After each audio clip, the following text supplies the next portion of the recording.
திண்டுக்கல் மாவட்டம் பழனியைச் சேர்ந்த நாகேஸ்வரன் என்பவர் சென்னையிலிருந்து பாலக்காடு செல்லும் விரைவு ரயிலில் பயணம் செய்தார். தூங்கும் பெட்டியில் கம்பி இல்லாததால் கயிற்றின் மூலம் கட்டி ஆபத்தான முறையில் பயணம் செய்தார். படுக்கையில் ஒரு கொக்கி மட்டும் உள்ளதாகவும் இதுகுறித்து புகார் அளித்தும் ரயில்வே நிர்வாகம் நடவடிக்கை எடுக்கவில்லை என்றும் அவர் தெரிவித்துள்ளார். இதுகுறித்த வீடியோ சமூக வலைதளங்களில் வைரலாகி வருகிறது.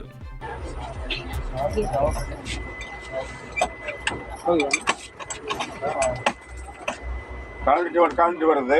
காசு வாங்கிட்டு ரயில்வே நிர்வாகம் என்ன வேலை பார்க்குறீங்க? கவுத்தை போட்டு கட்டி நாங்கள் பாதுகாப்போட போக வேண்டிய சூழ்நிலை. என்னது கலந்துட்டு வருது. நைட் நேரம் என்ன ஆச்சு? என்ன பண்ணுறது? நாங்கள் ஒவ்வொரு முறையும் புகார் பண்ணுறோம் அந்த வண்டியில் பயணம் பண்ணிக்கிட்டு.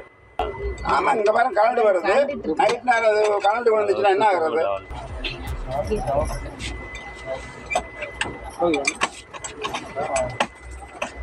கலந்துட்டு வருது. காசு வாங்கிட்டு ரயில்வே நிர்வாகம் என்ன வேலை பார்க்குறீங்க? கவுத்தை போட்டு கட்டி நாங்கள் பாதுகாப்போட போக வேண்டிய சூழ்நிலை. என்னது கலந்துட்டு வருது. நைட் நேரம் என்ன ஆச்சு? என்ன பண்ணுறது? நாங்கள் ஒவ்வொரு முறையும் புகார் பண்ணுறோம் அந்த வண்டியில் பயணம் பண்ணிக்கிட்டு. ஆமாம், இந்த மாதிரி கலந்து வருது. நைட் நேரம் அது கலந்து வந்துச்சுன்னா என்ன ஆகுறது?